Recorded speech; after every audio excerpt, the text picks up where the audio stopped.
Career in financial accounting advisory services जिसको फैस बोला जाता है और स्पेशली आयरलैंड लोकेशन के लिए वहाँ पे क्या करियर्स हैं फैस के, क्या आप ऑडिट से फैस में स्विच हो सकते हो, क्यों होना चाहिए, क्या उसकी करियर एस्पिरेशंस हैं, क्या अपॉर्च्युनिटीज़ हैं, एक्सेट्रा, एक्सेट्रा सारी बात करेंगे हम इस वीडियो के अंदर। तो मेरे साथ आज मौजूद हैं स्क्रीन पे अतीब फ्रॉम आयरलैंड, जीटी आयरलैंड। अतीब ने ईवाई में भी आर्टिकल्स की थी, ईवाई आयरलैंड में भी काम किया है और जीटी में भी हैं। I'll ask Ateeb to give a further introduction about himself. अस्सलाम वालेकुम एवरीवन। तो जैसे प्रेम ने बताया कि मेरा नाम अतीब है ऑफ कोर्स। एंड मैं ईवाई कराची से मैंने आर्टिकलशिप की है वहाँ पे। और फिर इसके बाद मैं मिडल ईस्ट मतलब कतर में भी गया था फॉर शॉर्ट टाइम। फिर मैं डबलिन ईवाई में आ गया था। 2 साल मैंने डबलिन ईवाई में काम किया। उसके बाद फिर मैं जीटी मूव हो गया। जीटी के अंदर मैं फैस डिपार्टमेंट में काम करता हूँ as a manager currently. Thank you, Ateeb. तो दैट्स माय इंट्रोडक्शन। सॉरी आप No, कर no, गए that's थे। all right. Thank you. ये वीडियो उन सब के लिए है जो चार्ट अकाउंटेंट्स हैं, एसीसीएस हैं, सिग्मा एक्सेट्रा, जो भी बंदे जो एक ऑडिट स्पेस के अंदर हैं, जो एक अकाउंटिंग एडवाइजरी स्पेस के अंदर है, जो फाइनेंशियल एडवाइजरी स्पेस के अंदर है और जो एक अपना करियर देखना चाह रहे हैं अकाउंटिंग एडवाइजरी के अंदर। तो ये वीडियो आप पूरी देखें, एंड तक देखें। हम इसमें आपको गाइड करेंगे जॉब अपॉर्चुनिटीज़ के बारे में, वहाँ पे क्या करियर्स हैं और आपको स्विच करना चाहिए या नहीं। सो गेटिंग स्टार्टेड, अतीब सबसे पहले फेस है क्या चीज़? इसका स्कोप क्या है? ये हम एक बड़ी-सी फील्ड देखते हैं ऑडिट के हवाले से कि यार ऑडिट तो है, हर कोई सीए का बंदा है, हुँ। सीए का बंदा ऑडिट में जाना चाहता है। हमारे पास कोई फेस की एज़ सच अलग से कोई ब्रांच नहीं है, तो why anybody should consider face? Face है क्या चीज़? ये सबसे पहले मैं एक मिथ तोड़ना चाहूँगा कि फाइनेंशियल अकाउंटिंग एडवाइज़री अगर डिपार्टमेंट का नाम है तो उसके अंदर सिर्फ़ अकाउंटिंग एडवाइज़री ही होगी। तो मैं अगर जीटी के पर्सपेक्टिव से बताऊँ आयरलैंड के अंदर, तो जीटी का जो फैस डिपार्टमेंट है उसके अंदर मल्टीपल फर्दर सब डिविजन्स आती हैं। तो जिस तरह मैं बताऊँ, फाइनेंशियल अकाउंटिंग एडवाइज़री तो है, उसके अंदर ऑडिट एश्योरेंस भी है, जो कि डिफरेंट किस्म का ऑडिट है, मैं बताऊँगा। और एक ग्लोबल कंप्लायंस रिपोर्टिंग डिपार्टमेंट कहलाता है, जो कि कंप्लायंस डिपार्टमेंट है, उसकी भी डिटेल्स दूँगा। एक पेरोल का डिपार्टमेंट आता है जिसमें वो पेरोल फंक्शन आउटसोर्स होता है। फिर एक बीपीओ है, बिज़नेस प्रोसेस आउटसोर्स, जो कि एक फाइनेंस फंक्शन किसी भी इंडस्ट्रियल कंपनी का फाइनेंस फंक्शन आउटसोर्स है, तो वो भी सर्विसेज़ फायस के अंदर कवर हो रही हैं। इसके अलावा एक फ्लेक्सी वर्क जो है वो जीटी ने रिसेंटली इंट्रोड्यूस किया है। इसका मतलब ये होता है कि फॉर एग्जांपल कोई employee for female employee maternity leave पे जा रही है 9 मंथ्स के लिए, तो उसकी जगह पूरी करने के लिए कोई आपने आउटसोर्स कर दिया बंदा फॉर 9 मंथ्स। तो कोई एम्प्लॉयर जो होता है वो परमानेंटली हायर नहीं करना चाहता, तो फॉर शॉर्ट टर्म के लिए तो फिर जीटी ये सर्विस भी दे रही है। ये फैस के अंदर कवर हो रहा है। अकाउंटिंग एडवाइजरी फिर जो अगर जो सबका अभी आजकल जो परसेप्शन है कि फाइनेंशियल अकाउंटिंग एडवाइजरी क्या होती है, जो कोर है वो यही है कि अकाउंटिंग एडवाइजरी के अंदर यहाँ पे आयरलैंड के अंदर मोस्टली जो काम होता है ये गैप कन्वर्जन का होता है। कोई यूएस कंपनी है वो आयरलैंड मार्केट में आ रही है, उसको अगर यहाँ के लोकल गैप्स जैसे आईएफआरएस 102 आईएफआरएस 101 है या फिर आईएफआरएस है फुली, तो उसको यूएस गैप से कन्वर्ट करना है लोकल गैप्स के अंदर। तो ये मेन काम कवर हो रहा होता है फैस के अंदर, फाइनेंशियल अकाउंटिंग। फिर स्पेसिफिक कोई नया स्टैंडर्ड आ रहा है या कोई चेंज आ गया मेजर किसी स्टैंडर्ड के अंदर, तो उसमें उसको इम्प्लीमेंट करवाने के लिए जो है आपने किसी कंपनी की हेल्प कर दी, तो ये सर्विसेज आ रही हैं। तो ये एक कोर है। बाकी मल्टीपल फंक्शंस जो मैंने भी बताया ये सब कवर हो रहे होते हैं फैस के अंदर। नहीं, ये बिल्कुल सही बात है। स्पेशली मैंने यूके में भी देखा है, ईवाई के पास यूके में फ़ैज़ है, तो उनके पास बहुत सारे सब डिपार्टमेंट्स हैं इसके अंदर। आपको हाँ। ट्रेज़री का है, आपका कमोडिटीज़ का है, इसके अंदर इंश्योरेंस का अलग से डिपार्टमेंट बना हुआ है। वो सारी हाँ। क्लाइंट्स को सर्विसेज़ दे रहे हैं टू हेल्प देम नेविगेट कि यार उनकी मैनेजमेंट को जो इश्यूज़ आ रहे हैं, वो रिज़ॉल्व करके दे रहे हैं, थ्रू रिपोर्टिंग एक्सेट्रा। तो काफ़ी एक्साइटिंग डिपार्टमेंट है, जितना मुझे भी आइडिया है। But this video hmm. Of course educates everybody जिसको अभी इस चीज़ का आइडिया नहीं है वहाँ पे बैठ के। सो नेक्स्ट क्वेश्चन होगा कि यार इस ऑडिट से मैं करियर स्विच क्यों करूँ? ऑडिट हम बोलते हैं कि एक बहुत अच्छी फ़ील्ड है जिसकी मोबिलिटी बहुत ज़्यादा है, एक कंट्री से दूसरे कंट्री, हम्म। तीसरे कंट्री जा सकते हैं आराम से। तो why would I consider switching to face? उसके बाद मेरी इंडस्ट्री की क्या इम्प्लीकेशंस हैं और मोबिलिटी की क्या इम्प्लीकेशंस हैं? ये देखो, ऑडिट जिसको पसंद है उसको पसंद है, फॉर फॉर वट रीजन। और कुछ लोगों को जो है वो कुछ ब्रेक चाह रहे होते हैं ऑडिट से। तो मैं अगर आयरलैंड का बताऊँ, देखो मोबिलिटी इशू आपका यहाँ पर आकर ख़त्म हो जाता है कि पाकिस्तान से या मिडल ईस्ट से आप यूरोप की साइड पे आ गए। जो भी आता है यहाँ पे लॉन्ग टर्म रुकने की कोशिश करता है, तो फॉर वट एवर रीजन्स, तो पासपोर्ट तक वेट करना होता है, किसी को जो है वो अपना करियर ग्रो करना होता है विद इन द इंडस्ट्री और with in the service firms. तो स्विच करने का रीज़न मेनली जो मैंने देखा है वो ये है कि कुछ लोग जो है ऑडिट से ब्रेक लेना चाह रहे होते हैं, स्विच करना चाह रहे होते हैं कि यार कुछ डिफरेंट हो, कुछ रूटीन है लाइफ में, क्योंकि ऑडिट यार एट अ टाइम मतलब एट आप जब 10 साल से या 8 साल से कर रहे होते हो तो थोड़ा-सा मोनोटोनस फ़ील करता है बंदा और वो चाहता है कि मैं कुछ डिफरेंट करूँ। क्योंकि फ़ैज़ के अंदर थोड़ा-सा एक्साइटिंग है, अगर मैं इस तरह भी बताया कि जो कोर फ़ैज़ है, जो अकाउंटिंग एडवाइज़री है, उसके अंदर आपको अप टू डेट रहना पड़ता है, आपको अपनी आपको मतलब स्टैंडर्ड्स से टेक्निकल स्टैंडर्ड्स की नॉलेज लेनी पड़ती है और फिर वो आप इम्प्लीमेंट भी करते हो किसी एक प्रैक्टिकल सिनेरियो के अंदर, तो वो एक इसके अंदर एक्साइटमेंट है। और जो मैं दूसरे डिपार्टमेंट्स बताए, आपके पास चॉइस जीटी की बात करूँ तो आपके पास चॉइस है कि अगर आप इस तरह जीसीआरएस एक ग्लोबल कंप्लायंस रिपोर्टिंग है, वो मेनली वो यूएस बेस्ड क्लाइंट्स के लिए होती है, जिनको जो जब आयरलैंड में आते हैं तो उनको आयरलैंड की स्टैट्यूटरी कंप्लायंस जो है वो हम लोग ऑफर करें। जैसे जो फाइलिंग होती है स्टैट्स अकाउंट की, वो हो गई, और financial statement preparation based on local gap जो कि डिस्क्लोजर की रिक्वायरमेंट्स हैं। तो ये सब जीसीआरएस के अंदर हो रहा होता है। तो ये एक डिफरेंट काइंड मतलब है जी। मैं जीटी के पर्सपेक्टिव से बोलूँ तो आपके पास स्विच करने का इंटरनली भी एक मौका होता है, और जो लोग कहते हैं कि यार हमारा ऑडिट मतलब ग्रोथ रुक जाएगी और ऑडिट से हम वापस आ जाएँगे तो वापस जा नहीं सकते। तो मेरे ख़्याल में ये चीज़ सही नहीं है। आप बिल्कुल वापस जा सकते हो, और जिस तरह जै जीटी फ़ैज़ के अंदर है कि अगर मैं फॉर एग्ज़ाम्पल अगर मैं ऑडिट कर रहा हूँ अभी, मैं ऑडिट के अंदर ही हूँ फ़ैज़ के अंदर, तो मैं अगर स्विच करना चाहूँ बीपीओ के अंदर फॉर सम टाइम मैं कर सकता हूँ।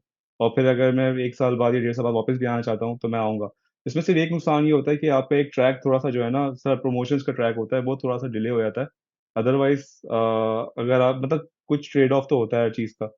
मगर अगर आपको थोड़ा चेंज करना है, कुछ थोड़ा डिफरेंट फ्लेवर लेना है तो you can always come back. और ऐसा नहीं है कि दूसरी बात ये तो मैंने एक वो बता दी कि लोगों को जो डर होता है। दूसरा ये कि अपॉर्च्युनिटीज़ नहीं है, ग्रोथ नहीं है। ग्रोथ यार प्रेस के अंदर है। जिस तरह अगर आप एक तो ये अकाउंटिंग एडवाइज़री आपने कर ली वो, और या तो फिर जिस तरह मैं जीसीआरएस बता रहा हूँ, ग्लोबल कंप्लायंस रिपोर्टिंग सॉल्यूशंस, या फिर आपका बीपीओ है, बिज़नेस प्रोसेस आउटसोर्सिंग। इसमें ये होता है कि आप जो है इंडस्ट्री बेस्ड काम कर रहे होते हो। अगर आपको लगता है किसी पॉइंट पे भी कि यार मैं फर्म के अंदर ग्रो नहीं कर पाऊँगा और मुझे इंडस्ट्री में जॉब चाहिए। फॉर एग्ज़ाम्पल आयरलैंड के अंदर बहुत सारी जो बड़ी कंपनीज़ हैं उनका मेन हेडक्वार्टर जो है वो आयरलैंड में बेस करता है, यूरोपियन हेडक्वार्टर।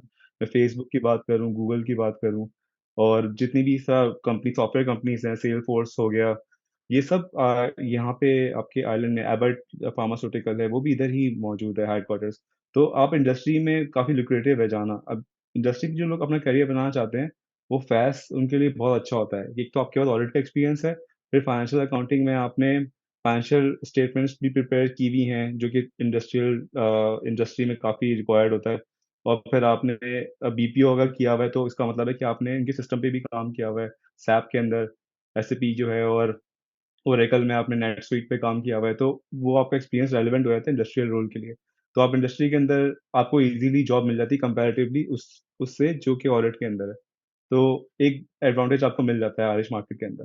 तो ग्रोथ है, और फिर विदिन फर्म भी अगर मैं बोलूँ तो विदिन फर्म भी अगर आप फैस के अंदर फॉर एग्ज़ाम्पल अकाउंटिंग एडवाइज़री दे रहे हो या फिर बीपीओ या जीसीआरएस के अंदर हो, तो आपके पास नेक्स्ट लेवल्स हैं। आप सीनियर मैनेजर, एसोसिएट डायरेक्टर बन सकते हो, फिर उसके बाद आप डायरेक्टर बन सकते हो, और अगर आप बहुत अच्छे हो या कम्युनिकेशन में या बिज़नेस लाने में तो आप पार्टनर भी बन सकते हो। कंप्लीटली एग्री विद दैट क्योंकि यूके में भी देखा जाए तो ऑडिट से ज़्यादा ग्रोथ आजकल जो है एश्योरेंस बिज़नेस के अंदर है, उसके अंदर फैस भी हुँ, आ जाता है। उसकी बहुत ज़्यादा ग्रोथ है, मार्केट डिमांड है, स्पेशली इस एनवायरनमेंट में जब ब्रेक्ज़िट हुआ उसके बाद यहाँ पे जो है आपका इंटरेस्ट रेट्स हुँ। का इश्यू हुआ, फिर मार्केट में कोविड का टाइम आया था, लिक्विडिटी इश्यूज़ आ गए, एक्सेट्रा, एक्सेट्रा तो फैस वाले बंदे की बहुत डिमांड आ गई थी। और ऐसा नहीं कि फैस सिर्फ़ एक स्पेस देख रहा है, जैसे मैं खुद आईएफआरएस 9 का बंदा हूँ, तो मुझे पता है हुँ, ट्रेज़री की कितनी डिमांड हुई थी। इसके अंदर फेस का भी एक हाँ। बड़ा एलिमेंट था।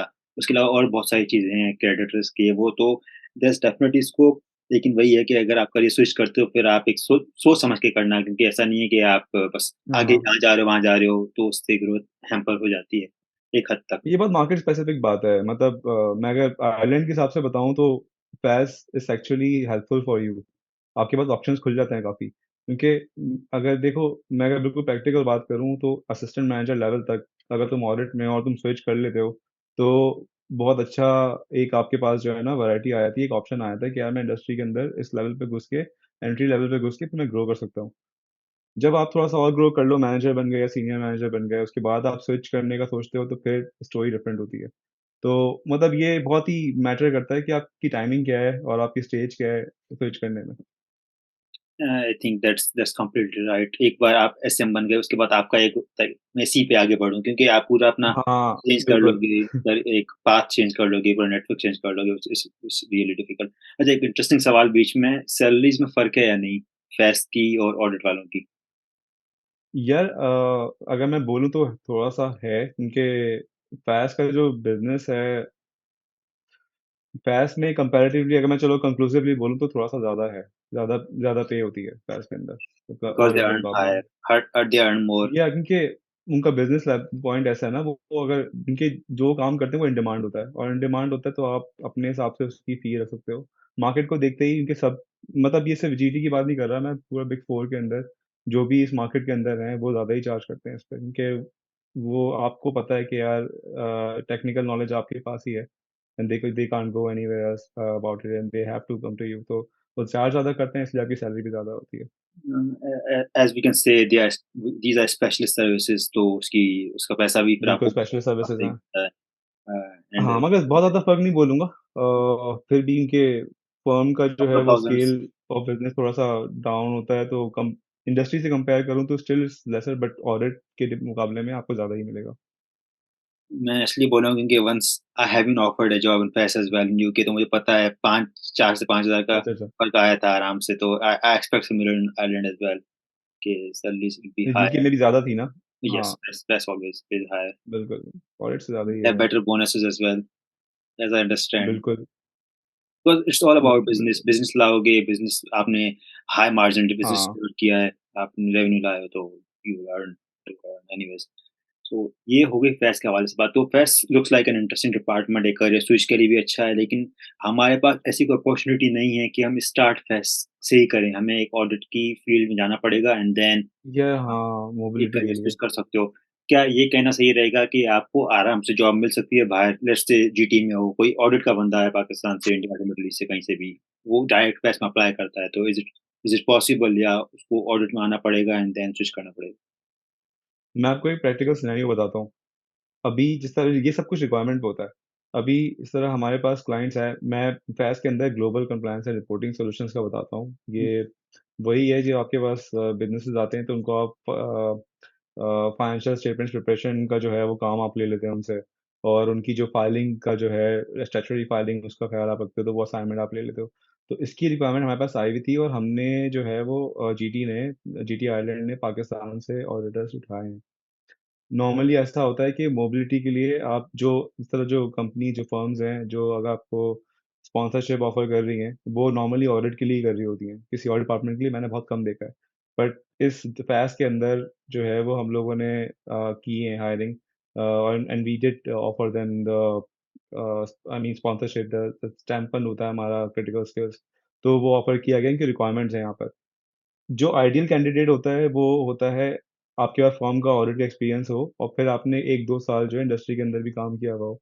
तो ये कॉम्बिनेशन जो है ये इस चीज़ में, अब जिस तरह बहुत से लोग ऐसे हैं जो कि फर्म से इंडस्ट्री मूव हो चुके हैं एंड दे आर रिकंसीडरिंग कि हमें फर्म वापस जाना है।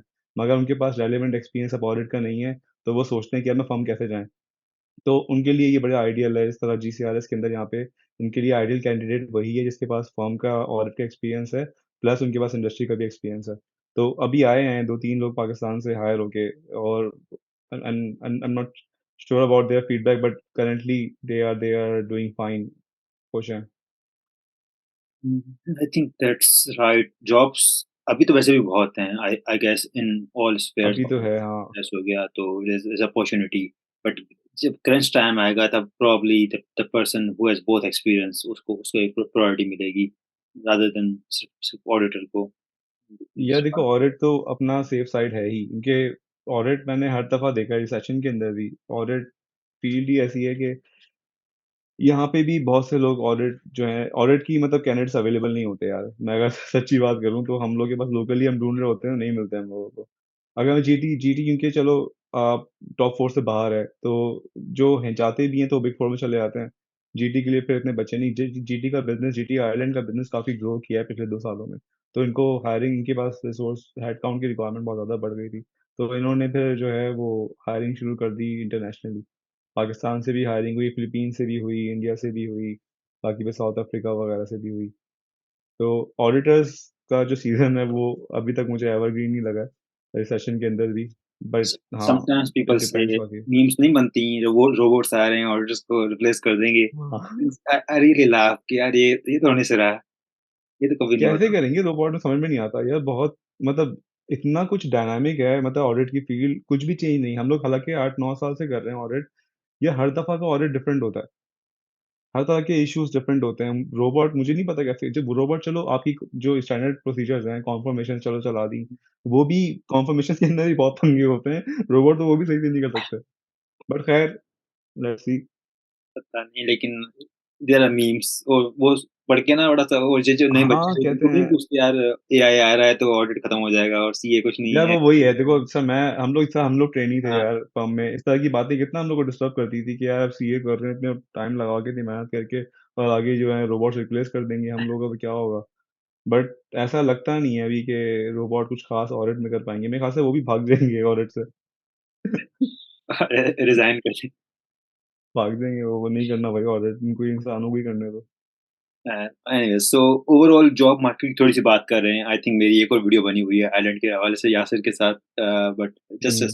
उसको भी काफी टाइम हो चुका है, almost 6 months now. So what's the current situation in terms of job market, specially next year? क्या हायरिंग्स लगता है कि कंटिन्यू रहेंगी फुल फोर्स या business activity? What do you think? यार अगले साल की हायरिंग तो अभी से हो गई है ना।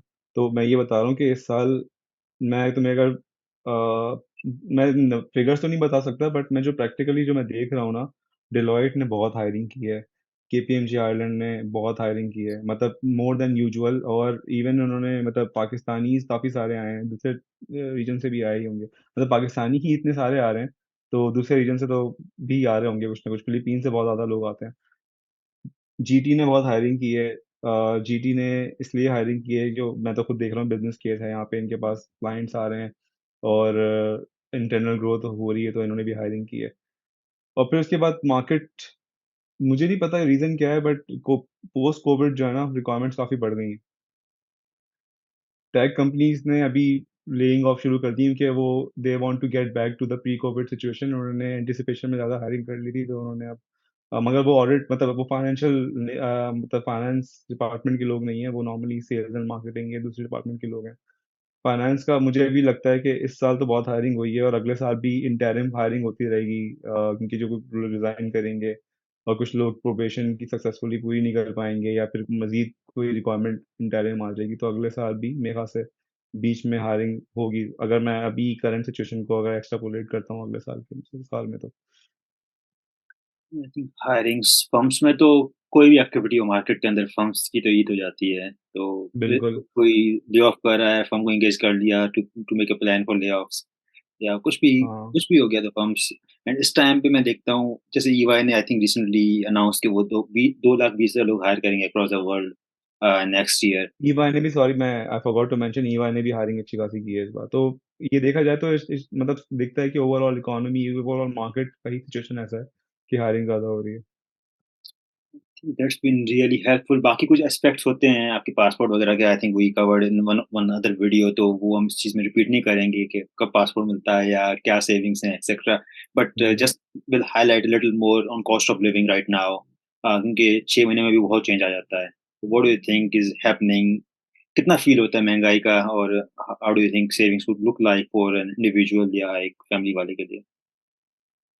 यह अभी इन्फ्लेशन तो बढ़ी है काफी, क्योंकि यहाँ पे आयरलैंड का पहला इशू, मेरे ख्याल से यासिर ने भी मेंशन किया होगा, सबसे बड़ा इशू जो है ना, वो यहाँ पे एकोमोडेशन है। खास तौर पे फैमिली वाले के लिए जो आता है, उसको वन बेड एटलीस्ट चाहिए होता है। हमारे पाकिस्तानी जो दूसरे कल्चर के लोग हैं, वो तो एक घर में एक रूम ले लेते हैं, कपल्स और रह लेते हैं।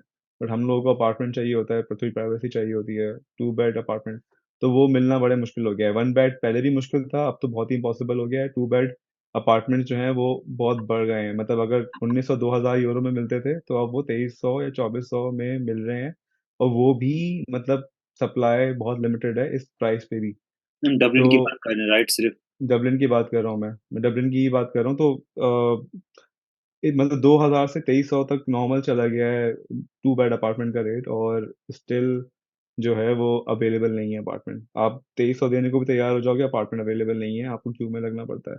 बाकी हर चीज़ के अंदर अगर मैं हलाल स्टोर, क्योंकि हम लोग हलाल स्टोर जाते हैं नॉर्मली, क्योंकि हमें पाकिस्तानी खाना चाहिए होता है, हलाल गोश्त चाहिए होता है, तो उसमें भी जो है वो 1-2 यूरो पर केजी पे बढ़ चुका है ऑन एवरेज, 1.5 यूरोस, तो वो बढ़ चुका है। स्टिल मतलब बढ़ चुका है इनफैक्ट, मतलब हमारी बाकी के हिसाब से सैलरी पे भी आपकी जो इंक्रीमेंट लगता है इन्फ्लेशनरी, हर कंपनी नहीं बढ़ाती, जीटी देती है इंक्रीमेंट, बाकी पे बोनस भी आपको मिल रहा होता है मार्केट के हिसाब से। तो जो नए लोग आ रहे हैं ना यार, उनके लिए मैं ये बोलूंगा कि जो भी एएम लेवल पे आ रहा है उसके लिए थोड़ा सा हैंड टू माउथ हो जाएगा। मैनेजर लेवल पे कोई आ रहा है उसके लिए थोड़ा सा मेरे ख्याल से ठीक रहेगा। स्टिल मैं ये नहीं बोलूंगा कि सेविंग्स, जो यहाँ पे आता है वो सेविंग्स का सोच के आएगा ही नहीं, वो मेरे ख्याल से नेशनैलिटी के लिए या फिर नेचुरलाइजेशन के लिए ही सोच के आए तो बेहतर है। सेविंग्स यहाँ पे इतनी वो नहीं है, एक्साइटिंग नहीं है, मतलब इतनी अट्रैक्टिव नहीं है। बट स्टिल आपका अच्छा, क्योंकि लिविंग स्टैंडर्ड अच्छा है यहाँ पे, लाइफ अच्छी है, एनवायरनमेंट अच्छा है, तो वो चीज़ अट्रैक्टिव है। आप, वो एक ट्रेड ऑफ है आई वुड से। सेव ज़्यादा नहीं कर पाओगे बट स्टिल अच्छी क्वालिटी लाइफ तुम जी लोगे यहाँ पर। आई थिंक दैट्स कंप्लीटली राइट, क्योंकि काफ़ी लोग पूछते हैं मिडल ईस्ट क्यों नहीं जाएँ, हम बहुत पैसा कमा लेंगे। मतलब आप जा सकते हो, लेकिन वहाँ पे फिर काम भी उस हिसाब का है, और उसके बाद पासपोर्ट यार का भी काम भी खर्चा। उस हिसाब का है, सिक्योरिटी आपके पास नहीं है, क्योंकि आप 10 साल भी वहाँ लगा लो, और अगर आपको आपकी जॉब चली जाती है होता ना फास्ता, आपके पास स्पॉन्सरशिप नहीं है, और आप जो है आप वापस आ जाना पड़ता है आपको पाकिस्तान। हुँ, और फिर पाकिस्तान में आते हो तो आपके पास एक्सपीरियंस रेलिवेंट ही नहीं रहता, आपके पास आपने मिडिल ईस्ट मार्केट में काम किया हुआ है, पाकिस्तान में फिर जीरो से स्टार्ट लो। यहाँ पे एटलीस्ट ये है कि यार आफ्टर सर्टेन टाइम, मतलब 2 साल में यहाँ पे आपको स्टैम्प फोर मिल जाता है, विच इज लाइक इनडेफिनेट, जो लंदन का होता है इनडेफिनेट, जो है वो आपको 2 साल में यहाँ मिल जाता है स्टैम्प फोर। उसके बाद आपको स्पॉन्सरशिप की ज़रूरत ही नहीं है। आप यहाँ पे रुको, आप किसी भी इंडस्ट्री में अप्लाई करो, और आपके पास स्टैम्प फोर होगा तो आपको इंडस्ट्री भी कंसीडर करती है हायर करने के लिए, उनके उनको स्पॉन्सर नहीं करना पड़ेगा आपको, तो एक इंडिपेंडेंस आ जाती है आपके पास। That's something I UK hate के अबाउट मुकाबले लंदन। ये, लंदन में नहीं है ये चीज़, यूके में ये चीज़ नहीं है। ये मुझे 6 महीने हाँ। पहले पता चला था ये, कि वहाँ पे ये सीन है। तो ये चीज़ मैं बाकी में मैंने भी जब कंसीडर किया था तो मुझे ये काफ़ी अच्छी लगी थी कि यार मैं फर्म से कब तक जुड़ा रहूँगा भाई। और मतलब होता है ना कि आपके अगर 5 साल आप एक की फर्म में आपको रहना पड़ेगा आइडियली। लोग ने स्विच किया है तो लकी रहे हैं जो स्विच कर सकते हैं, मगर आइडियली मतलब ये वो नहीं है, एक नॉर्मल सिचुएशन नहीं है कि आप स्विच कर पाओगे। जो नॉर्मल सिचुएशन वो यही है कि आप जिसकी स्पॉन्सरशिप पे आए हो आप उसी के साथ रहो, और फिर फर्म अगर आपको प्रमोट नहीं कर रही, आपके कोई इशू है आपको, तो आपको फिर उनके साथ ही रहना है somehow। तो ये एक गलत चीज़ है। यहाँ पे एटलीस्ट आपको पता है कि 2 साल गुज़ारने हैं, 2 साल के बाद मैं इंडिपेंडेंट हो जाऊँगा और मुझे मेरे पास ऑप्शंस आ जाएँगे मूव करने के। That's been really helpful. Any further comments जो अभी तक हमने बात नहीं की? Anything at all from perspective of work culture, work life, flexible working etcetera, etcetera? यार वर्क कल्चर यहाँ पे अच्छा है, हर फर्म का डिफरेंट है वही बोलूँगा, और पर्सन टू पर्सन वैरी करता है, क्योंकि आप कहीं पे भी काम कर लो दुनिया में, ऑडिट की नेचर सेम ही है। और जिसके साथ आप काम कर रहे हो डिपेंड करता है वो किस टाइप का लीडर है, किस टाइप का बंदा है, उसका अपना रिस्क एपेटाइट क्या है। तो रियली मतलब मैं कोई बिल्कुल स्पेसिफिक होके या जनरलाइज नहीं कर सकता, मगर जीटी के अंदर मैं ओवरऑल देखता हूँ, मैं ईबा में काम किया है, मैं जीटी में काम किया है। जीडी के अंदर जो है ना, मोर पीपल कल्चर है यहाँ पे। यहाँ पे आपका ओपन कल्चर है, आप पार्टनर से डायरेक्ट बात कर सकते हो, ट्रेनी लेवल का बंदा पार्टनर से जाके कभी भी बात कर सकता है। ये चीज़ ईवाई में नहीं थी, मैं सीनियर लेवल पे वहाँ पे था, मैं पार्टनर को जानता ही नहीं था, बातचीत ही नहीं थी मेरी। तो वहाँ पे काफ़ी लिमिटेशन थी हायरार्कियल। यहाँ पे बहुत फ्लैट स्ट्रक्चर है, आप बात कर सकते हो अपने इशू डिस्कस कर सकते हो, और वो they try to resolve it within professional limits, जितना हो सकता है उतना करते हैं। तो ये चीज़ यहाँ पे अच्छी है। बाकी फिर आपके बर्डन को भी देखा जाता है, असेस किया जाता है, आपसे रेगुलरली पूछा जाता है, और फिर जहाँ लगता है कि आप ओवरबर्डन हो, वो बर्डन शिफ्ट भी किया जाता है, रिड्यूस भी किया जाता है। तो ये चीज़ जीटी के अंदर मैंने काफ़ी देखी है, काफ़ी अच्छा कल्चर है यहाँ का। मगर अब मुझे बाकी big four other than EY का नहीं पता, बट जीटी के अंदर तो मुझे काफ़ी जो है ना माहौल बेहतर लगा। और ये भी फैज़ का बोल रहा हूँ, मे बी जो सेपरेट ऑडिट एश्योरेंस डिपार्टमेंट है वो मे बी डिफरेंट हो work culture wise, but Faiz is very good. मुझे काफ़ी यहाँ पे अच्छा लगा आके। ये एक बात वर्क कल्चर की हो गई। सैलरीज़ की यार वही है कि दूसरा अच्छा ऑप्शन ये है, मैं जैसा बताया कि 2 साल के बाद आपके पास ऑप्शन होगा, आप यहाँ पे इंडस्ट्री के अंदर जॉब कर सको। तो यहाँ पे अपॉर्च्युनिटी है आपके पास, यहाँ पे यूरोपियन हेडक्वार्टर्स हैं बड़ी-बड़ी यूएस बेस्ड कंपनीज़ का, इस तरह आपकी फेसबुक, गूगल एग्ज़ाम्पल है। और फिर आपके पास वो भी है फार्मास्यूटिकल में एबट हो गई और दूसरी फार्मास्यूटिकल कंपनीज़ बड़ी-बड़ी जो हैं वो यहाँ पर मौजूद हैं। बाकी tech companies, gaming companies, mostly tech companies यहाँ पे बहुत सारी हैं। तो किसी को अगर शुरू से सोचा हुआ है, किसी को अगर कोई एस्पायर करता है कि यार मुझे इस तरह की बड़ी टेक कंपनी में काम करना है, तो बड़ा अच्छी अपॉर्चुनिटी है कि आप आयरलैंड में पहले ऑडिट में आओ, फिर आफ्टर 2 इयर्स कंसीडर करो, अप्लाई करो वहाँ पर। तो काफ़ी सारे मेरे जानने वाले हैं जो गूगल में काम कर रहे हैं, जो फेसबुक पे काम कर रहे हैं। तो एक होता है ड्रीम बंदे का, उसके आगे फिर क्या सोचते हैं वो दे नो बेटर, बट अभी के लिए तो मतलब एक it's a dream come true for anyone जो गूगल पे काम करना चाहता है या फेसबुक पे, यहाँ पे अपॉर्चुनिटी अच्छी है। बाकी मैं कुछ मिस कर रहा हूँ तो you can ask. No, I think that's been really helpful. Thanks so much for joining today. और किसी को कोई पूछना हो, कोई रेफरल चाहिए हो, probably अतीक को आप रीच आउट कर सकते हो। मैं इसकी लिंक्डइन आईडी डाल दूंगा डिस्क्रिप्शन के अंदर। So if you want to apply GT, आपके पास एक्सपीरियंस इस तरह का, then reach out to him. He'll be happy to refer you as well. Thank you so much. Yep, sure. Thank you. Thank you so much, Prem.